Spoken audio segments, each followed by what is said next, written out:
And happy Thursday, folks. Almost to the end of the business week, and boy, it's a cooler day. Have a bit of a breeze there in Grand Forks as well. And yeah, we got some rain and some storms around this afternoon as well. So our Grand Forks Home of Economy sky cam shows some of those clouds out there. It looks like right now, though, I think it's dry in Grand Forks. Not seeing much in the way of precipitation falling in the old parking lot there. So looks like mainly dry right now, Grand Forks, but most of the active weather is pretty much on either side of the Red River, with some stuff in Minnesota and some stuff in North Dakota as we speak. In Fargo, the air temperature 70 degrees even. A nice cool afternoon. North-northwest wind around 10 miles per hour. Now that we're on the back end of this low pressure system that's making its way through. Notice the air pressure, though, 29.85 inches of mercury and still falling. So still seeing some lower pressure still moving in here. But we do expect that tomorrow, that high pressure, to start making its way back in. But look at these temperatures across the board. Some rain cooled air there across our Minnesota counties. 63 right now, Bemidji, 68 Detroit Lake, 64 Wadena, 73 right now in Grand Forks. Again, a lot of the drier conditions up and down the Red River as we speak. Cooler out toward Jamestown, Devils Lake, some rain occurring out in our far western neighborhoods, but where they're missing all the rain altogether, still 85 there for our friends in Bismarck. Here's the low pressure. You see that counterclockwise spin, so that's why Fargo's got that north-northwest wind. It's because that low pressure center is now off into northern Minnesota. But because we are so close to the center of this low, we've got plenty of spin in the atmosphere. So we could be seeing some spotty funnel clouds here this afternoon and into this evening, and could see a landspout tornado or two in some spots, but not really too concerned about that threat to any of us, as those look to be isolated in nature if they were to indeed occur.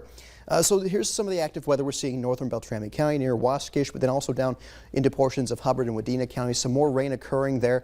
And then here's where we're seeing that kind of northwesterly flow. So these storms here are moving from north to south, from Jamestown off toward Tower City, Valley City, down toward Oaks, Lemoore, Ellendale, seeing just some scattered storms at this point. But where these storms are happening, there's some heavy downpours occurring with them. So we may see some localized flooding in some spots as well. Devils Lake Basin, same kind of story, some scattered showers and storms from basically all the way from Pembina County through Langdon down into portions of the Devils Lake Basin. But look up toward Brandon, Manitoba, even further north, more active weather occurring still on the north side of this low pressure system. So again, I do expect our active weather pattern to continue tonight and even tomorrow as well. Look at this, radar estimated precipitation from the last 24 hours there.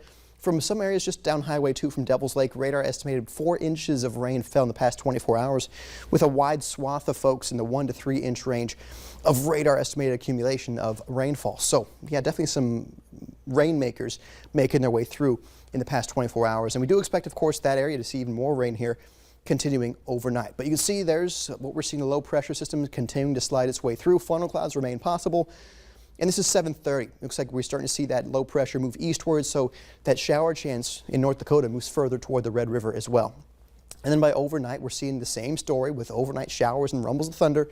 Temperatures in the 60s there by, say, 1 o'clock, 2 o'clock in the morning. And notice how all night long we just keep that chance of rain and rumbles in the forecast. Here's tomorrow morning, your commute.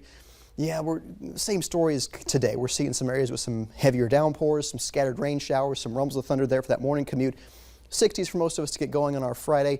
And then we do see by lunchtime most of the organized rain pushing toward the south, but we're still watching for some rain to continue even in the PM hours toward dinner time tomorrow. This is around 5 o'clock. Still seeing a band of some lingering showers or rumbles of thunder. Temperatures, though, a little bit warmer than what we saw today, 70s to maybe even near 80 up toward the north where things are a bit drier.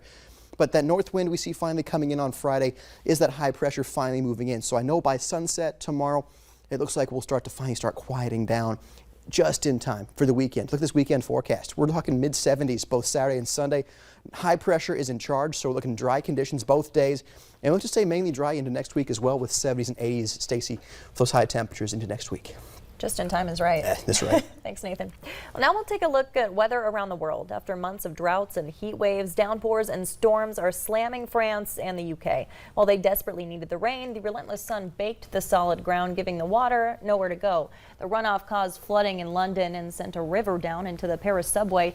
The city received almost its entire monthly rainfall in just 90 minutes, and now experts say it isn't enough. Months of rain are needed to end the drought and revive dried riverbeds.